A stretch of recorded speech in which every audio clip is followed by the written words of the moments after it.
చెప్పలేకపోతున్నారు. అట్లాంటి మీరు గుళ్ళు వద్దని మీరు అనొచ్చు. గుళ్ళు కావాలి, ఆ గుడి ధ్యాన మందిరం లాగా ఉండాలి. ఏది ఇప్పుడు ఇక్కడికి వచ్చాను, నాకు ఇవన్నీ అన్ని దండం పెట్టి పంతులు తాళం వేసుకొని పోతాడు. నాకు ధ్యానం చేసుకోవాలనుకుంటే రెడీ చేసుకోవాలి. ఒక పక్క గాలి వస్తుంటే ఒక పక్క జనవంతం మాట్లాడుతుంటే రెడీ చేయాలి. వీరబ్రహ్మేంద్ర స్వామి వారి గుళ్ళో కూడా ధ్యానం చేసుకునే స్థితి లేదు. అన్ని దేవాలయాలు పోచమ్మ మైసమ్మ కట్టిన గుళ్ళు కట్టారు, కొబ్బరికాయ కొట్టి అడలకు వస్తూ తింటున్నారు. ఇది కూడా అదేనా? ఇక్కడ వితౌట్ అండర్ గ్రౌండ్ అసలు వారి స్వామివారి దేవాలయం ఎలా ఉండాలి? బంగానపల్లి వెళ్ళారుగా మీరు, నీలమఠం ఉందా? నీలమఠం అంతా ధ్యానం చేసుకున్నాడు స్వామివారు శివలింగం కింద. తర్వాత వెళ్ళేటప్పుడు ఆత్మలింగాన్ని పెట్టి వెళ్ళిపోయాడని మన చరిత్ర ఉంది. మన దేవాలయాల్లో అన్ని హిందూ ధర్మ దేవాలయాల్లో ధ్యాన మందిరాలు ఉండాలి. అసలు దేవాలయం అంటేనే ధ్యానం చేసిన మందిరాలు. తర్వాత వెళ్ళేటప్పుడు ఆ లింగాన్ని అమ్మవారిని ప్రతిష్ఠించి ఆ స్వామికి వెళ్ళిపోయారు. అవే ఇప్పుడు ఉన్నటువంటి కంచి కామాక్షి, మధుర మీనాక్షి, ఈ ప్రపంచ దేశాలన్నీ ఇప్పుడు ఉన్నటువంటి దేవాలయం. కానీ ఇప్పుడు ఏమైంది? ధ్యానం చేసేవాడు వెళ్ళాడు, అంత దేవాలయం కట్టేవాళ్ళకి పోతాడు. అంటే దేవాలయం ఇంపార్టెంట్, కానీ రక్షించేవాడు చూసుకోండి. ఈరోజు ఎన్ని దేవాలయాల పునర్నిర్మాణం జరుగుతుంది. నెక్స్ట్ వీళ్ళు 50 కోట్ల మంది ఇప్పుడు రెడీ అయ్యారు.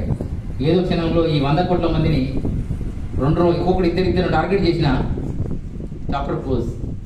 ఈ దుఃఖాలు ఏముంది? నీ స్వర్ణకారులు ఉండదు, మనమే ఉండదు, నీ విశ్వబ్రహ్మణులు ఉన్నది, నీ ముదిరాజు ఉండదు, నీ పద్మశాలి ఉండదు, నీ బల్జ ఉండదు, నీ కోమటి ఉండదు, నీ రెడ్డి ఉండదు, నీ కాపు ఉండదు. వాడు ఒక్కడే చూస్తాడు నువ్వు హిందువా కాదా. కాదు, వేసి పడేసి అంతే. మనకు బిజినెస్ కోసమే పబ్లిక్తో మాట్లాడుకుంటున్నాం తప్ప ఇంటర్నల్గా హిందూ ధర్మం కోసం ప్రయాణించేటువంటి స్థితి. ఎవడో విశ్వ హిందూ పరిషత్లో ఫుల్ టైమర్గా పనిచేస్తున్నారు. పిల్లలు ఇది బ్రహ్మచర్యగా పాటిస్తూ ఆర్ఎస్ఎస్లో ఫుల్ టైమర్గా పనిచేస్తున్నారు. కేవలం ధర్మం బతకడం కోసమే బ్రహ్మచర్యాన్ని పాటిస్తున్నారు.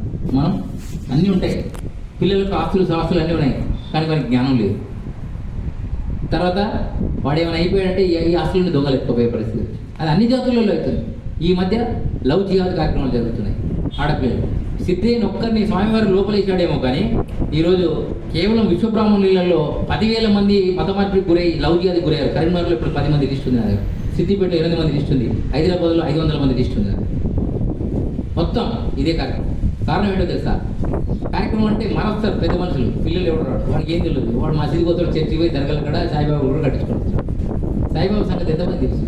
శివాజీ మహారాజుని, ఝాన్సీ లక్ష్మీబాయిని ఎలా చంపాలో ఆలోచన చేస్తూ నిత్యము పరిశోధన చేస్తూ హిందువులలో ఎవరు ఝాన్సీ లక్ష్మీబాయి శివాజీకి దగ్గరగా ఉన్నారో వాళ్ళ వెంటనే తీసుకొని పోయి తన తండ్రి అయినటువంటి సైఫుద్దీన్ బాబాకు విషయాన్ని తెలియజేసి ఆ సమయంలో వాళ్ళిద్దరు చావడానికి కారణమైనటువంటి సిద్ధయ్యను సూఫీ మద్దతులు కొందరు మీలాంటి గొర్రెలకు గురువులు తయారు చేసి, ఇప్పుడు మిగతా సాయిబాబా ఫోటోలు ఎన్నో చేయలేవటండి, దండేస్తాం ఒక్కళ్ళు ఇవ్వటరు, అందరిలో ఉంటారు. అదే దరిద్రం.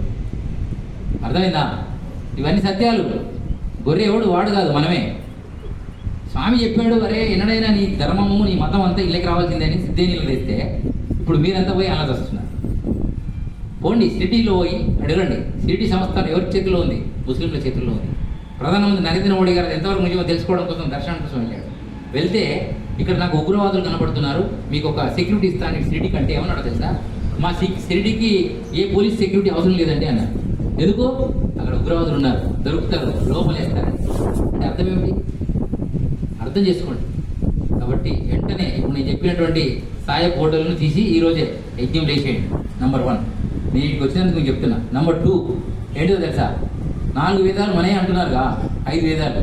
అసలు 4 వేదాలు మీ ఇంట్లో ఉన్నాయా? దాని తోక తొండే